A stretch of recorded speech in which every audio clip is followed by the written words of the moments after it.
Great question. Essentially, I just need to get bigger all around. They said I have a great structure and frame. I have good balance. The hammies do need to come up a bit. Back thickness, upper chest development, and my arms, specifically biceps, need to come up. It's like the structure and things are good, but like at the end of the day, I was like 11 pounds under my weight cap. So a lot of you are like gassing me up, like, oh, you were right there, oh, you should have won. But if you were there in person, you would see how much bigger those guys were. At the end of the day, like, having the structure is great, and knowing that, like, essentially just my structural genetics are good, my skeletal genetics. I have long clavicle bones, so I'm broad up top. My waist is small, my joints are really tiny, so it looks good, but I just have so much room to grow. And honestly, to place as well as I placed, being so light and these guys being so big is like a blessing in itself. But yeah, I have lots of room to grow. Arms, chest, back thickness, hammies were like the big things they brought up. So just got to get right back in the lab and get back to work, man. That was my first trying to go pro as a classic. So to place as well as I did, I'm blessed and honored. But at the end of the day, I'm really competitive. So was a bit bummed, I won't lie. That's why it kind of took me a minute to post about it, talk about it a little bit. Just wanted to reflect and spend some time with friends and family, kind of see where I'm at and process everything. But all in all, I'm grateful that I did so well my first go about. And next time, knowing that I have 10 pounds to add to my frame, I really do think I'll be undeniable next time I step on stage. So, yeah.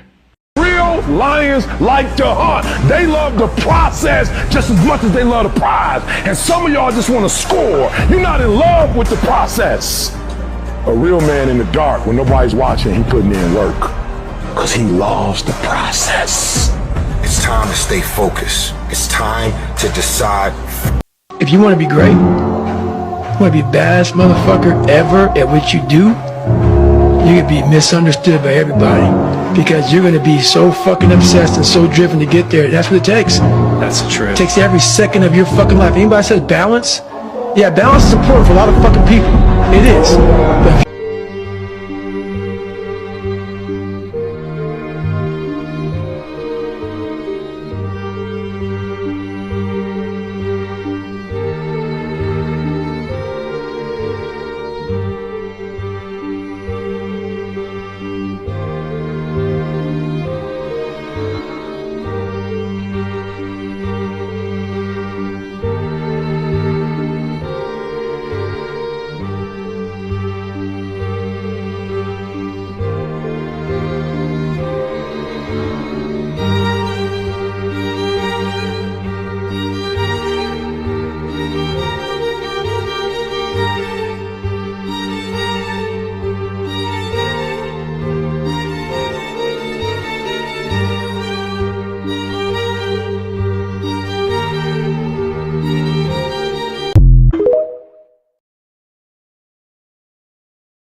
Lions like to hunt. They love the process just as much as they love the prize. And some of y'all just want to score. You're not in love with the process.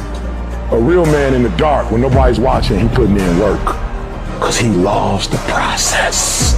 It's time to stay focused. It's time. Quick shoulder burnout exercise that you can do at the end of your upper body day that will have your shoulders on fire. Okay, so you're going to grab 2 light dumbbells and we're going to do 5 reps of lateral raises. Okay, make sure not to swing your body when you're doing these. Just move your arms. And then after you've done 5, you're going to hold them up for 5 seconds. Okay, then we're going to do 4. So 4 lateral raises straight up and down. Don't swing your body, slow and controlled. And then at the top, you're going to hold for 4 full seconds. Okay, so then if you see where this is going, we're going to do 3 and then we're going to hold at the top for 3 seconds. Okay, we're going to keep counting down. This is where it starts getting really hard. But then we're just going to do 2. Hold for 2 seconds, and then our last one, you're just gonna go wee, hold for a sec, and then bring it back down. Do this 3 times after your workout to demolish your shoulders. Okay, bye. Do this for your next back and biceps workout, aka a pull day. This workout is super quick and easy. It's only 5 exercises. It's beginner friendly. It targets all the muscles in your back, and I'm gonna include pictures so that you can see exactly which muscles are being worked out. First of all, please do not skip your warm-up. It is super important and will help prevent injury down the road. First, we're going to start with lat pull downs. You want to do these nice and slow and controlled. See how when I come up, I'm not swinging my body or jerking that weight down. And I want to think about squeezing the area that is underneath my armpit. I love the attachment I'm using in this video, but if your gym doesn't have that, you can use this one in this picture right here. Next, we're going to move to a bench and we're going to do single arm dumbbell rows. For these, notice that I'm bringing my arm forward a bit and then pulling my elbow back towards my hip and keeping my elbow close to my side. After those, we're moving on to close grip seated cable rows. Again, for these, I'm going super slow and controlled, and I'm keeping my elbows tucked in and kind of pausing at the top of each rep so that I can really squeeze the muscles in the middle of my back. Then we're going to move on to straight arm lat pull downs. For these, I want you to think about moving your arms towards your thighs, but using your back muscles to move that bar, not your arms. When you get to the bottom, try to squeeze that area underneath your armpit again. For this next exercise, I want you to grab a rope and I want you to grab it underhand with your thumbs facing towards you. For these standing rear delt rows, you want the cable machine to be at about chest height, and I want you to think about pulling the rope apart but squeezing your back muscles together like you were pinching something in between them. We're going to finish this workout with regular old bicep curls, and I want you to focus on just moving your arms and not swinging your whole body. I hope this helps.